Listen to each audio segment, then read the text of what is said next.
Electrical energy chemical energy को और chemical energy electrical energy को तब्दील हो सकती है, कन्वर्ट हो सकती है, और ये एग्जांपल डेली बेसिस पर हमको देखने के लिए मिलती है। फॉर एग्जांपल, अपना मोबाइल तुम चार्ज करते हो डेली, ये मोबाइल जब हम चार्ज में रखते हैं, जो स्विच चार्जर हम बोर्ड में दे देते हैं, उस बोर्ड से इलेक्ट्रिसिटी बिजली निकलती है और वो बिजली सीधा आपके मोबाइल के अंदर लगी बैटरी में चली जाती है। अब ये बिजली बैटरी के अंदर केमिकल रिएक्शन करवाती है, जिसकी वजह से चार्ज वहां पर स्टोर हो जाता है। अब ये in fact electrical energy chemical energy में तब्दील हो रही है। इलेक्ट्रिकल एनर्जी है, स्विच दे दिया, वो केमिकल एनर्जी में तब्दील हो रही है।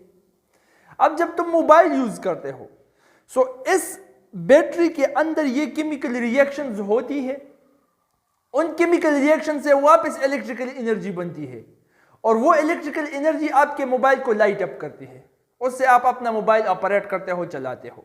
सो अब यहां पर केमिकल एनर्जी इलेक्ट्रिकल एनर्जी को तब्दील हो रही है। ये जो गाड़ियों में बैटरियां होती है, ये बैटरियां क्या करती है, इन बैटरियों के अंदर केमिकल रिएक्शंस ही होती है और उन रिएक्शंस की वजह से इलेक्ट्रिकल एनर्जी पैदा होती है और वो इलेक्ट्रिकल एनर्जी पर हम इस्तेमाल करते हैं गाड़ियों के अंदर, अपने घर में बिजली के लिए। मुख्तलिफ एग्जाम्पल्स है। इलेक्ट्रोप्लेटिंग जो होती है, ये जो घड़ी तुम हाथ पर पहनते हो, इस पर जो सोने का पानी चढ़ाया जाता है, तो सोने का पानी इसके ऊपर किस तरह से चढ़ाया जाता है, उस प्रोसेस को हम केमिस्ट्री के अंदर इलेक्ट्रोप्लेटिंग कहते हैं। अब now what is electroplating? Electroplating वो प्रोसेस है जिसमें बिजली के करंट के जरिए एक केमिकल रिएक्शन करवाया जाता है। इसके मिसाल में बिजली के करंट के जरिए सोने का पानी Au गोल्ड, वो इस कॉपर के ऊपर चढ़ाया जाता है, जो कि केमिकल रिएक्शन है। So electrical energy chemical energy में तब्दील हो रही है।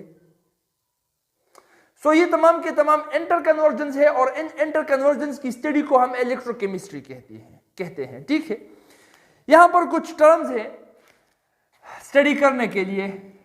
कंडक्टर्स जानना है आपको।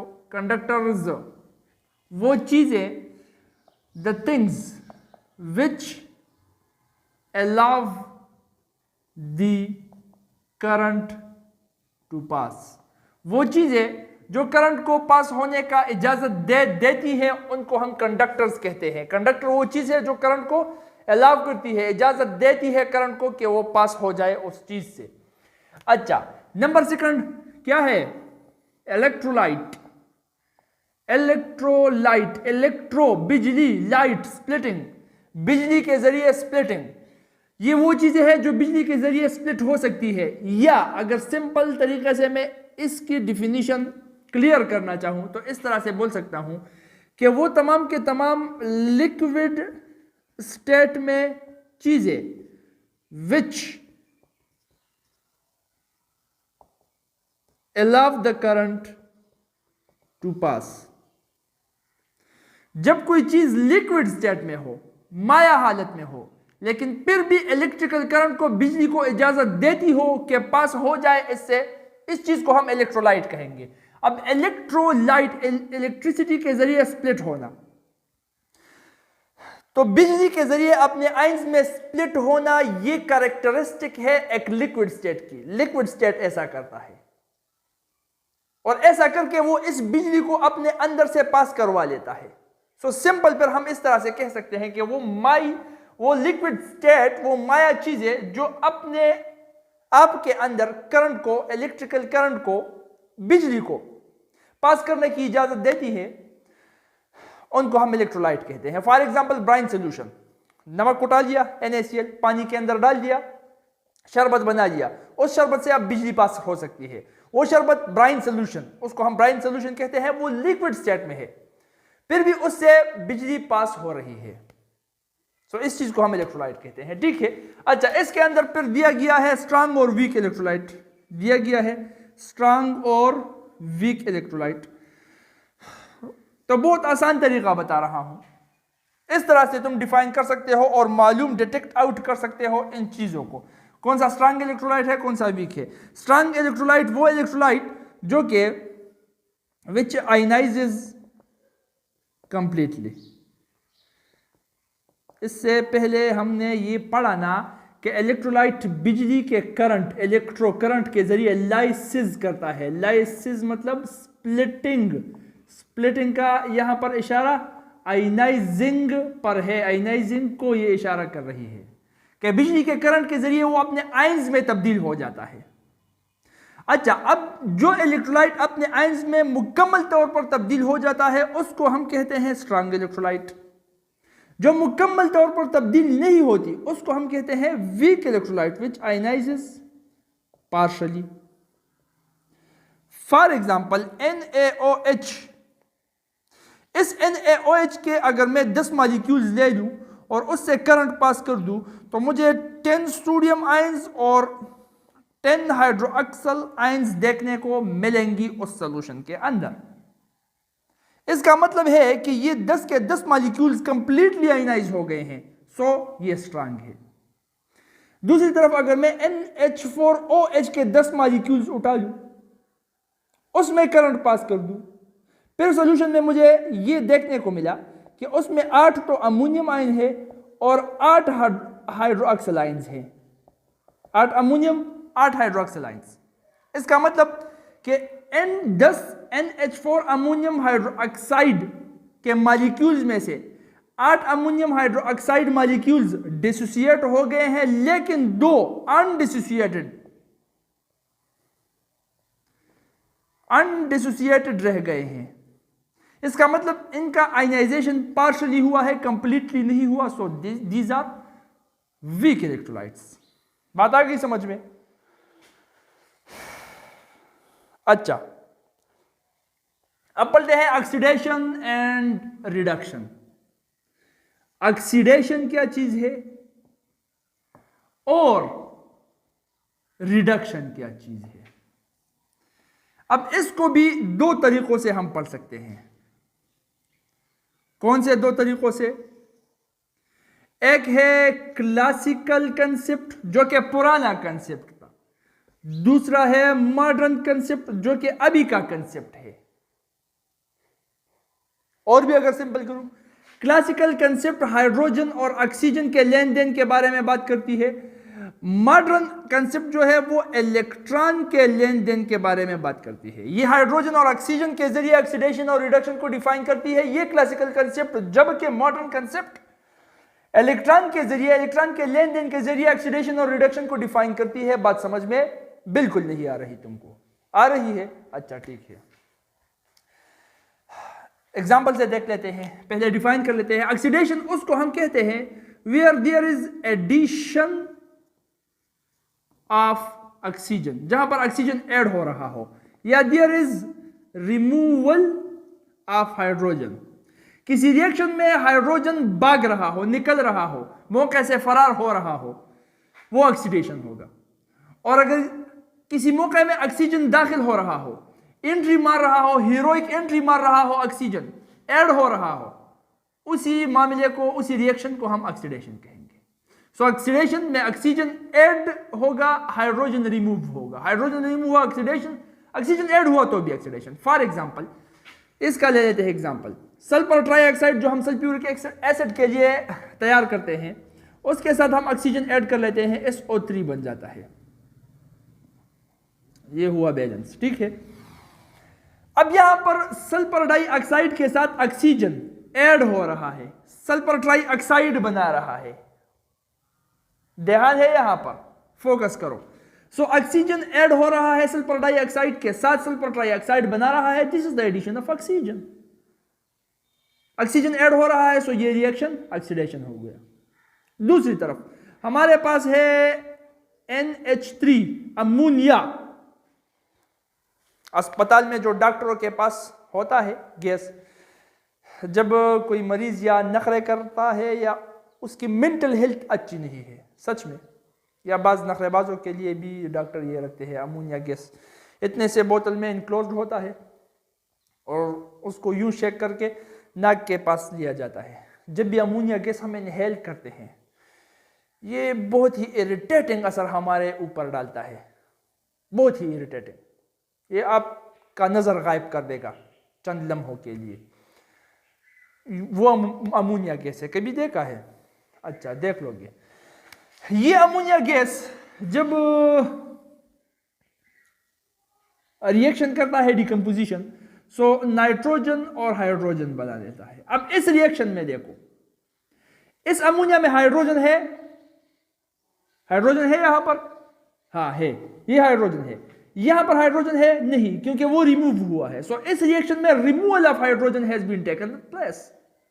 यहां पर हाइड्रोजन रिमूव हो गया है, सो हाइड्रोजन के रिमूविंग को भी हम ऑक्सीडेशन कहते हैं। सो लिहाजा ये भी ऑक्सीडेशन है, ये भी ऑक्सीडेशन, ये भी ऑक्सीडेशन। दूसरी तरफ रिडक्शन, इस एक कंसेप्ट को याद कर लिया ऑक्सीडेशन के, सिर्फ ऑक्सीडेशन के कंसेप्ट को भी क्लियर कर लिया, रिडक्शन का कंसेप्ट खुद ब खुद आप लोगों को समझ में आ जाएगा।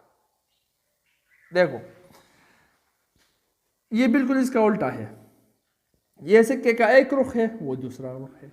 This is the addition of oxygen, so this is the removal of oxygen, oxygen का रिमूवल है।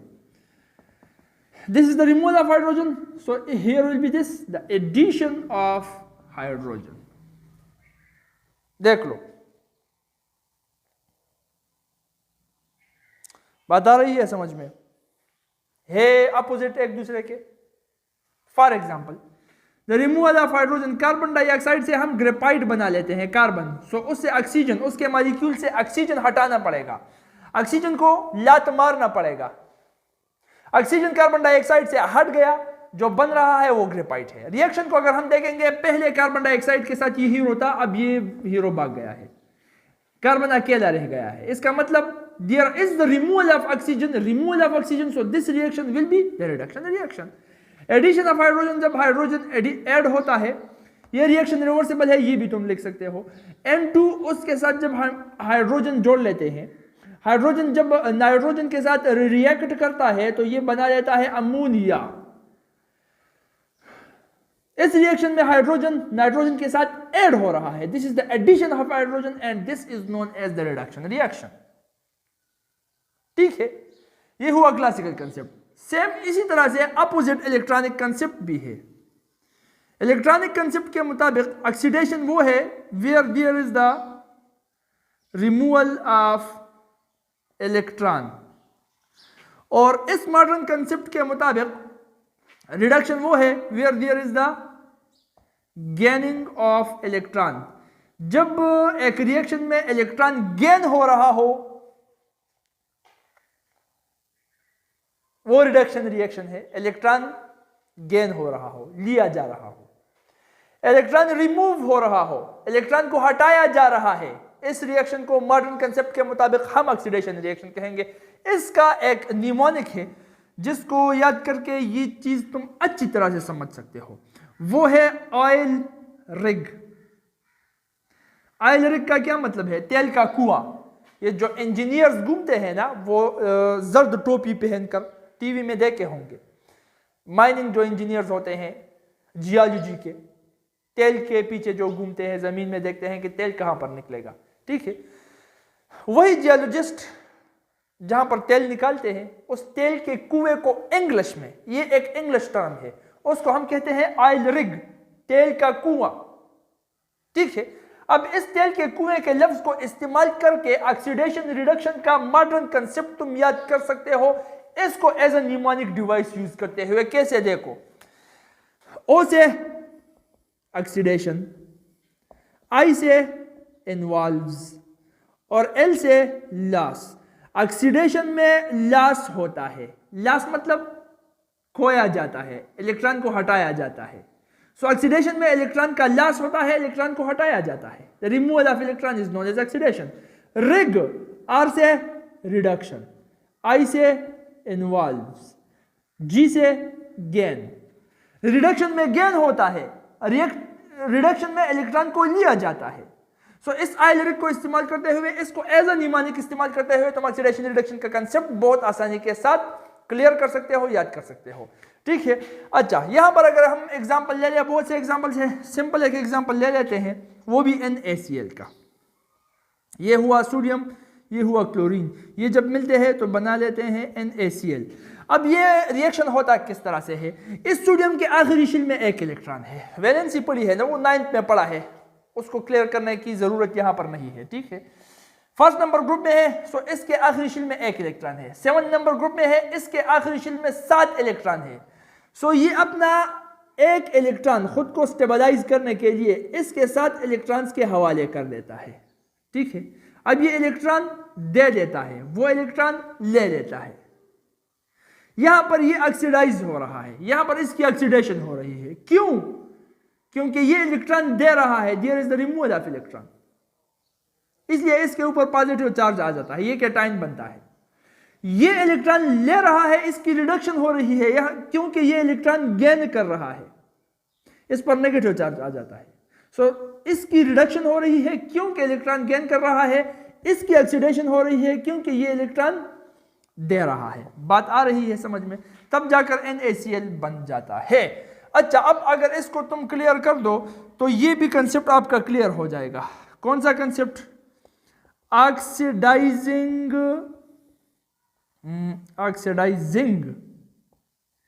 एजेंट और रिड्यूसिंग एजेंट का कंसेप्ट। देखो, एजेंट किसे कहते हैं? Agent, what is agent? Travelling agent नाम सुना है। ट्रेवलिंग एजेंट क्या करता है? दूसरे लोगों को बाहर मुमालिक में बेचता है। अब ध्यान रखना है यहां पर, वो ट्रेवलिंग एजेंट दूसरे लोगों को बाहर मुमालिक में बेचता है, खुद बाहर मुमालिक में नहीं जाता। ट्रेवलिंग एजेंट वो है, वो खुद बाहर मुमालिक में नहीं जाता, वो दूसरों को बाहर मुमालिक में बेचता है, उसको हम ट्रेवलिंग एजेंट कहते हैं। यहां पर भी oxidising agent, reducing agent term use हुआ है। इसका मतलब अगर कोई ऑक्सीडाइजिंग एजेंट है तो वो खुद ऑक्सीडाइज नहीं होगा। ट्रेवलिंग एजेंट खुद ट्रेवल नहीं करता, वो दूसरों को ट्रेवल करवाता है। ऑक्सीडाइजिंग एजेंट खुद ऑक्सीडाइज नहीं होगा, वो दूसरों को ऑक्सीडाइज करेगा। इसका मतलब दूसरों को ऑक्सीडाइज करेगा तो खुद रिड्यूस होगा। सो रिएक्शन में जो भी सब्सटेंस, जो भी चीज रिड्यूस हो रही है वो एक ऑक्सीडाइजिंग एजेंट है। इसी तरह से रिड्यूसिंग एजेंट, रिड्यूसिंग एजेंट खुद रिड्यूस नहीं होगा, वो दूसरों को रिड्यूस करवाएगा। इसका मतलब खुद ऑक्सीडाइज होगा। सो रिएक्शन के अंदर जो चीज ऑक्सीडाइज हो रही है वो रिड्यूसिंग एजेंट है। पता हम किस तरह से लगाएंगे? ऑक्सीडेशन नंबर से, ऑक्सीडेशन स्टेट से, वो आगे पढ़ लेंगे हम, ठीक है। यहां पर एग्जांपल है हमारे पास, देख लो। ये सोडियम जो है, अब हमने कहा ना इससे इलेक्ट्रॉन लॉस हो रहा है। इलेक्ट्रॉन लॉस होता है तो इसका मतलब ये क्या हो रहा है? ऑक्सीडेशन। इसका मतलब सोडियम की ऑक्सीडेशन हो रही है, सोडियम की ऑक्सीडेशन हो रही है, इसका मतलब ये खुद ऑक्सीडाइज हो रहा है। और हमने बोला जो चीज खुद ऑक्सीडाइज हो रहा है वो दूसरों को रिड्यूस कर रहा है, और जो दूसरों को रिड्यूस करता है उसको हम रिड्यूसिंग एजेंट कहते हैं। So sodium is a reducing agent, ठीक है। फिर हमने पढ़ा कि क्लोरीन इलेक्ट्रॉन को गेन कर रहा है, क्लोरीन सोडियम से इलेक्ट्रॉन को ले रहा है, और गेन करने को हम कहते हैं रिडक्शन, इलेक्ट्रॉन के गेन करने को। ये इलेक्ट्रॉन ले रहा है, गेन कर रहा है, इसका मतलब ये रिड्यूस हो रहा है, ये खुद रिड्यूस हो रहा है, इसका मतलब ये दूसरे को ऑक्सीडाइज कर रहा है। और जब दूसरे को ऑक्सीडाइज करता है